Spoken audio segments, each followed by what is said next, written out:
notification ama kugusa alama ya kengele, moja kwa moja umejihakikishia kuwa mtu wa kwanza kabisa kupata taarifa zote. Lakini unapo like video, lakini pia unapo share, unazidi kupata nafasi zaidi.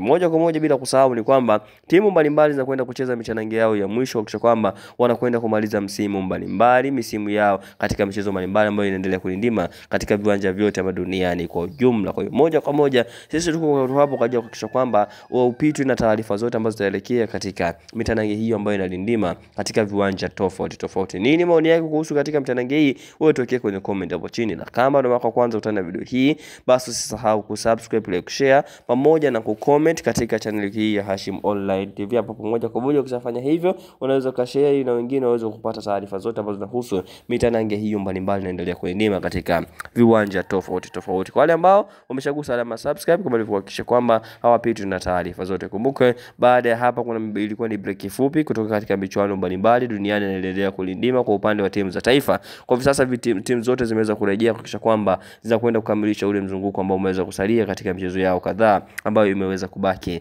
mpaka hivi sasa. Pia wengine wanakwenda katika mashindano mengine makubwa zaidi, lakini sisi tuko hapa kuhakikisha kwamba haupitwi na taarifa